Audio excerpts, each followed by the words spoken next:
Hey, do you ever feel like you were meant for more as a church leader?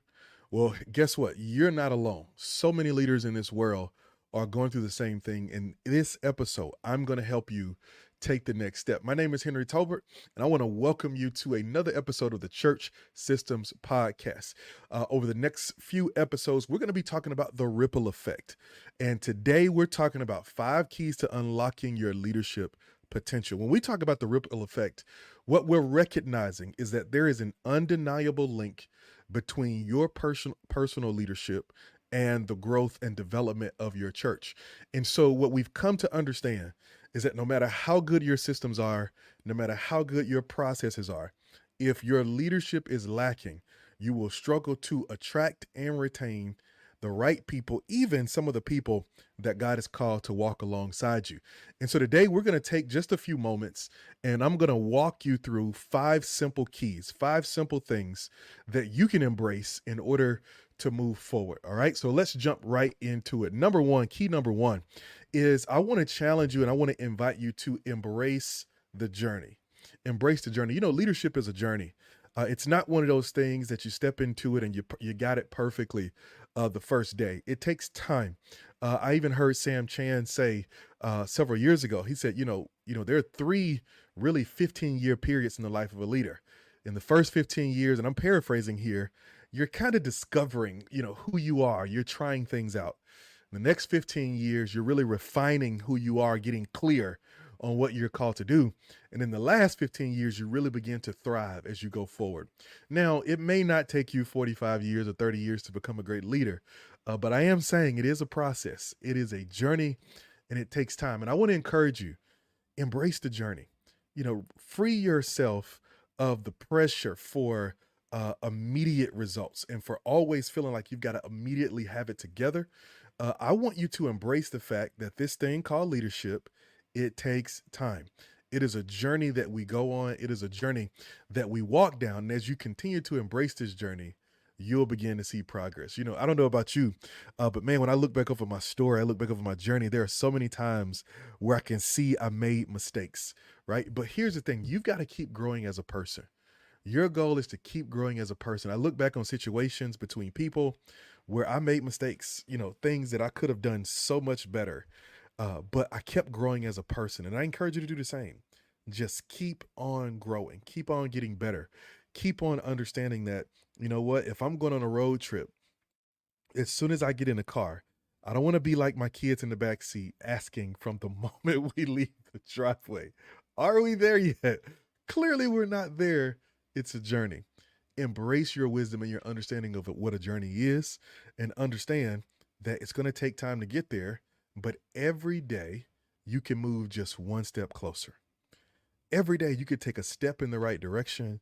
Every day you could be moving in the right space. Every day you could be moving towards where God has called you to be, but it takes you really embracing the journey that God has called you on. So I want to encourage you to really embrace the journey. Take your time and really embrace that. As I continue to grow as a leader, I'll continue to see things move forward.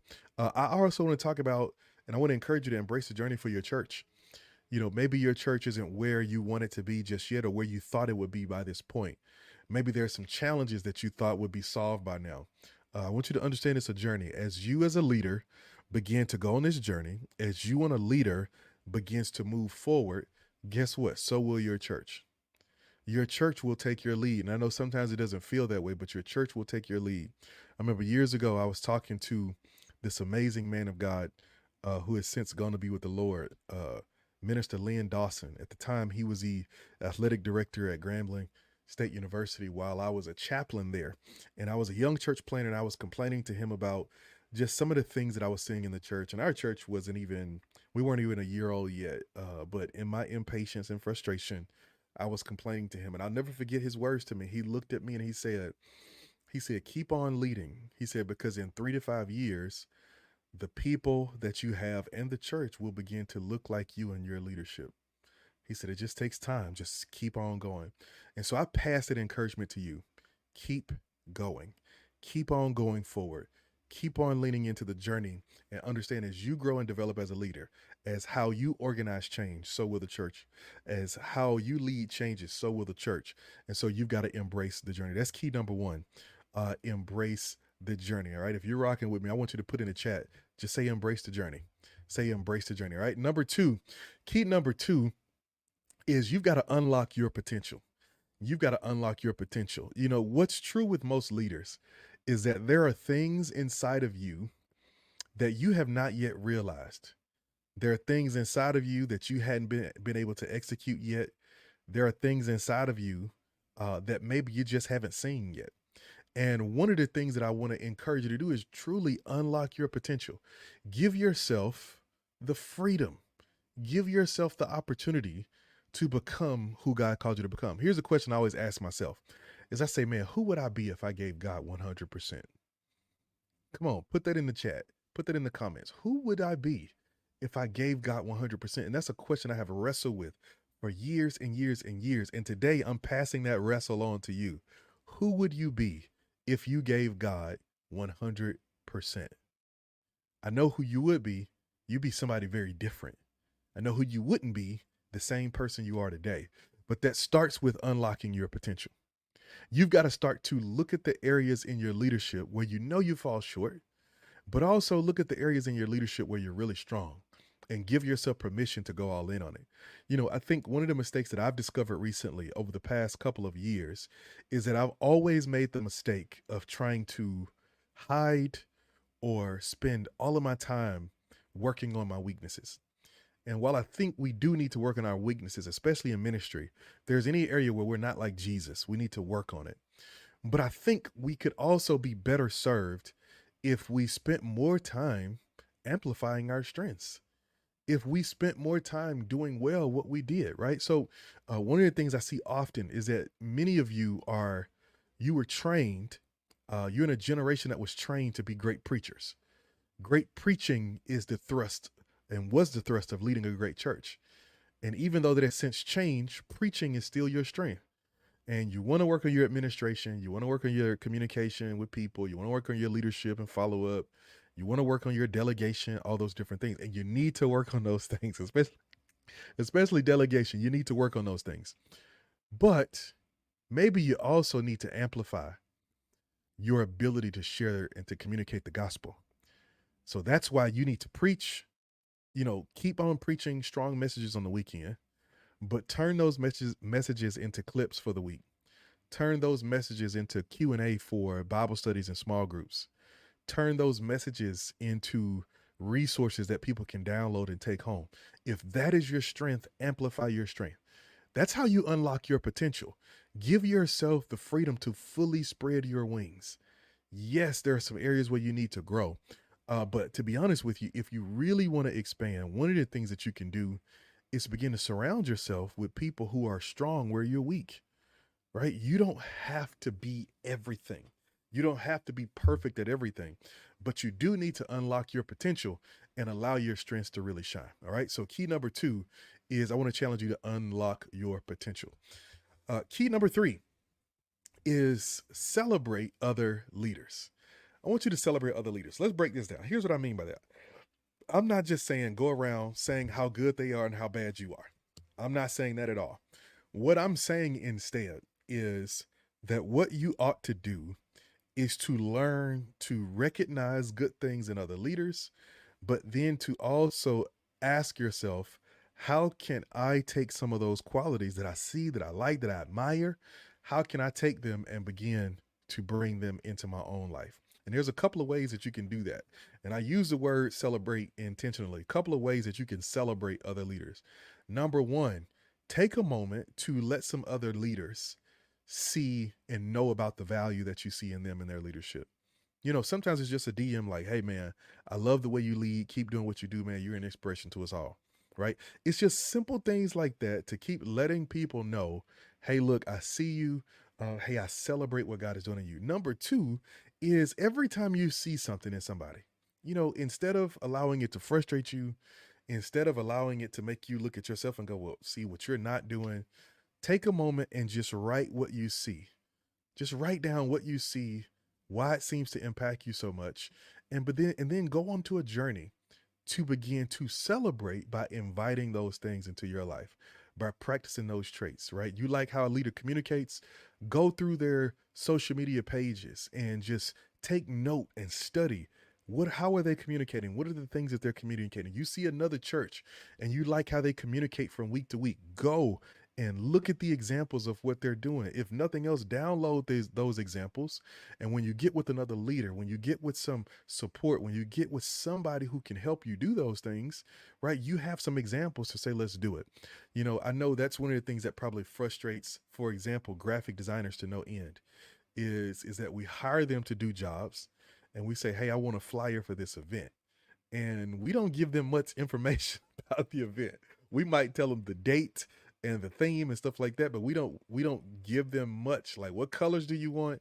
How do you want it to feel with this and that? Well, when you've got a folder full of examples, now you've got something you can share. And that's just one example. The same can be true for the leaders in your church. You can help them. And that's one of the ways that you can celebrate other leaders is by embracing and studying what they do, right? One of the ways that I honor all these greats and all the people that I've seen before is that I study them. I study what they've done. I study who they are, and I figure out how then we could take that and contextualize it. All right. So I want to challenge you to celebrate other leaders. All right. Somebody just put celebrate in the comments. Put celebrate in the comments. All right. Key number four is that you've got to take simple steps. You've got to take simple steps. All right. And I want to get insanely practical with this one. You got to take simple steps. As a leader, I want you to stop and think for a minute. What are some of the things that you've lost along the way? On your leadership journey, I've learned, man, you lose different things in different seasons. And you don't always intentionally lose them. Sometimes you put them down with the intention to pick them back up again. But it seems like the moment you put one thing down, something seems to fill that space. And so as a result, one of the things that you've got to wrestle through is what are those things that you need to pick back up again? Right.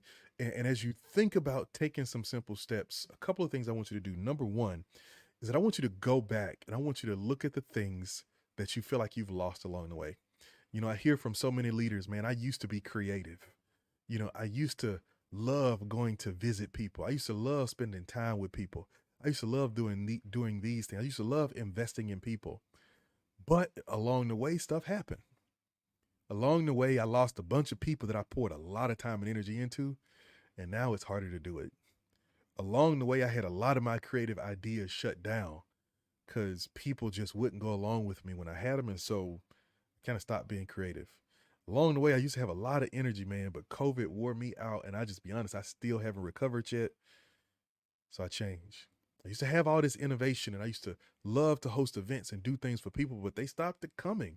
And they stopped attending, man. I love teaching and I love doing this, but people stopped coming to be trained. I want you to make a list of the things that you feel like you've lost along the way. And that list is not just going to become a study list. It's going to become a prayer list.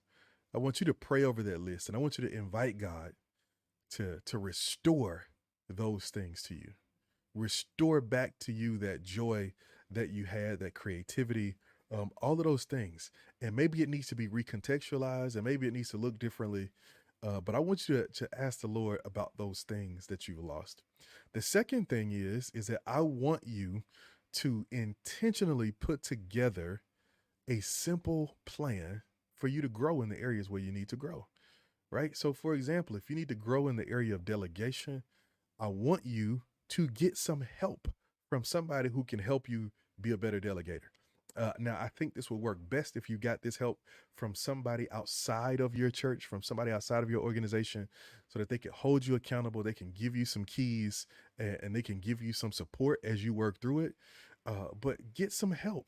A lot of times as a leader, really what you need is you just need somebody who's already done what you're trying to do, who can just hand it to you and give it to you, right? That's one of the huge values of our church systems boot camp. Is that when it's time for you to delegate, you can delegate with confidence because we're training your leaders for you. That we've already given your leaders all the things that they need. We give you the tools to communicate well. We give you a blueprint on how to delegate well. so that you can delegate with confidence and not with fear. So we give you all of those different things to help you, but I want to challenge you to begin to look at those things, begin to walk through that process so that you can start to get better every day. You're not just going to wake up better one day. I made this joke this weekend. I was preaching at a church. I said, if any of you have ever learned how to pray away fat and how to pray in muscle, please write a book, because I promise you finna be a billionaire before you know it. I said, write a book because you finna be a billionaire. And and everybody laughed because they knew it doesn't work that way. Well, the same is true with your leadership. It's not just going to happen. If it's going to happen, yes, God is going to come in and he's going to put his super, but you got to bring the natural. You got to take some steps that say, I'm serious, right? And that's, man, I tell you, one of my greatest joys as uh, a business owner who is really allowing this company, Simple Systems, to be the apostolic, the expression of my apostolic call. One of the things I love more than anything is that I get to choose who I work with. I get to choose. And the leaders I work with, that I love to work with, are the leaders who have come to a point where they say, enough is enough. They say, enough is enough, man. I'm tired of just going through the motions. I'm tired of stuff just whatever. I'm ready to go forward. Those are the leaders I love to work with, because those leaders get things done. Those leaders have come to a point where don't need to be convinced. They don't need to be pushed and prodded. They're ready to move forward because they know what's necessary and they know what needs to happen.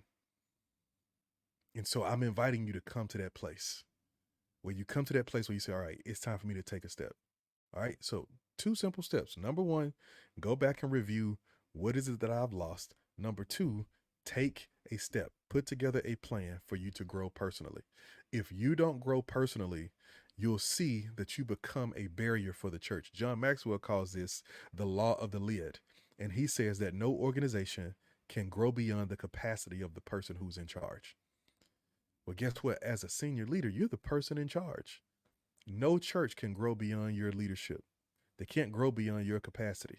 As a matter of fact, you may get leaders who come up in the church, but even leaders who would be ranked as a 10 out of 10, if you're a 6 out of 10, they can only perform at a level 6. They'll always come down because either your disorganization or your mismanagement or lack of understanding will always pull them back. And so one of the things that you've got to embrace is that you've got to take some simple steps. All right. Look down in the chat and just post for me. I almost said, look at your neighbor. That's the preacher in me. I can't help it. All right. But right down in the chat, just put, take a step. Just put, take a step. Just comment, take a step. All right. And number 5, last but not least, I want you to keep inspiring others. You may not know this. We're really hard on ourselves. And I know you're probably really hard on yourself, but you are an inspiration to somebody. You're an inspiration to somebody else in ways that you don't even imagine. And I want to encourage you to keep inspiring by constantly showing up, by constantly doing what you're called to do. Don't stop showing up. Keep inspiring people. Keep inspiring others to believe. Keep inspiring others to embrace the gospel. Keep inspiring others to become more like Jesus. Keep inspiring others. This is such an important key, because you have to understand that you have such an amazing role to play in the kingdom. And a part of your role is to influence and inspire those around you to become all that God has called them to become, to live out their mission, to help implement the vision of the church. And I think it's important for you to do that. It's important for you to embrace that you are an inspiration to others and you have a responsibility to be an inspiration to others. So I want to encourage you to keep on showing up. Keep on showing up, man. Keep allowing your leadership to set the stage and the standard for the leaders around you. If you want to see something from the leaders in your church, be it. If you want to see behavior from them, do it. You be a model. Don't just teach. But what you've got to do, and we see this with Paul. Paul's model for leadership, I think, was so simple yet so beautiful. It was teach it, model it, coach it. Simple. First, he taught it. He taught them the principle. He taught them what they ought to do. He taught them what they should do. Then he modeled it. He actually showed them and said, hey, look, follow my example, follow me as I follow Christ. Then he coached it. He went somewhere else and then he wrote a letter to them saying, hey, I know this is what you guys are trying to do because I taught it to you. Well, here's where you've got off track. So here are a couple of adjustments I need you to make. Here's where you're doing really well. Keep on going. And I'm challenging you to do the same thing. Teach it, model it, and then coach it. When you teach it, you're telling them what the scripture says. You're telling them what the standard is. When you model it, you're allowing them to see it in your life, which means you're doing it first. And when you coach it, you make that hard transition from mom and pop to a well-established business where you take your hands off, you give it to them, and you say, I'm going to trust you to do it. You know, you've got to choose. Do you want to be the leader at the corner store, or do you want to be Sam Walton or the Waltons who lead Walmart? The leader of the corner store, you can do all your inventory by hand. You can be in the store working from sun up to sundown to get everything done. Just you and one partner, maybe a handful of people can do everything. Or do you want to reach more people where you've got to say, okay, I've got to have supervisors. I've got to have store managers who manage the store, and I instead work with those managers. I don't touch the inventory. I don't clean the floors. I don't go out and restock. What I do is I lead the people who go and do those things. Because after all, Ephesians 4 says that he gave us these gifts, apostle, prophet, evangelist, shepherd, teacher, for the equipping of the saints. He didn't give us those gifts for us to do everything.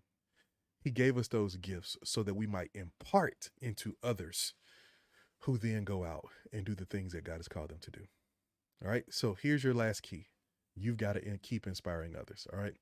Listen, do you want more help? If you want more help, I'm going to give you something. I'm going to give you my phone number. I want you to text me at 496-7997. Just text me and say, hey, man, I'm ready to connect. Just text me and say, hey, I'm ready to connect. If you text me, I'll reach back out to you. We can start a conversation about how we can help you and your church do these things. One of the things that we do is we help you go further faster by giving you the systems, the processes, the tools, and the resources that will move your church 5 years down the road. Listen, I am not exaggerating. In a matter of weeks, we'll give you some of the tools that you need to help you fast track what's happening and what's going on in your church for the glory of God. Listen, I hope this episode has been a blessing to you, and I will look forward to hearing from you as you're ready and prepared to become an even better leader. All right. Until next time, keep the gears turning. Peace.